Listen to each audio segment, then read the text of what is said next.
Mohan Babu university బెదిరింపులకు పాల్పడుతోంది అంటూ private hostels యజమానులు ముఖ్యమంత్రి చంద్రబాబు నాయుడుకి ఫిర్యాదు చేశారు. అలాగే మంత్రి లోకేష్ కూడా ఫిర్యాదు చేశారు. చంద్రబాబు నాయుడు దగ్గరికి చేరింది మోహన్ బాబు యూనివర్సిటీ పంచాయతీ.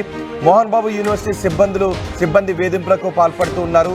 హాస్టల్స్ ఖాళీ చేయాలి అని బెదిరిస్తూ ఉన్నారు అని ఈ లేఖ రాశారు. ప్రైవేట్ హాస్టల్స్ లో ఉంటున్న యూనివర్సిటీ విద్యార్థులను ఖాళీ చేయాలి అని మోహన్ బాబు యూనివర్సిటీ సిబ్బంది వేధింపులకు గురి చేస్తున్నారంటూ ఈ లేఖలో వాపోయారు. తమకు డబ్బులు కట్టాలి అని లేదా హాస్టల్స్ను ఖాళీ చేయాలి అని, ఒకవేళ మాకు హాస్టల్స్లో యూనివర్సిటీ హాస్టల్స్లో ఉండకపోయినా డబ్బులు కట్టాలి అని, అలా కట్టకపోతే హాల్ టికెట్స్ ఇవ్వము అని బెదిరిస్తున్నారు అని ప్రైవేట్ హాస్టల్స్ యజమానులు ముఖ్యమంత్రికి లేఖ రాశారు.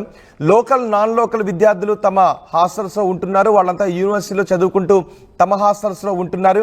ఇప్పుడు వాళ్ళని ఖాళీ చేయాలి, మా హాస్టల్స్ను కూడా ఖాళీ చేయాలి అంటూ బెదిరిస్తున్నారు. చాలా కాలం నుంచి ఈ హాస్టల్స్ నడుపుతూనే జీవనోపాధి పొందుతున్నాము.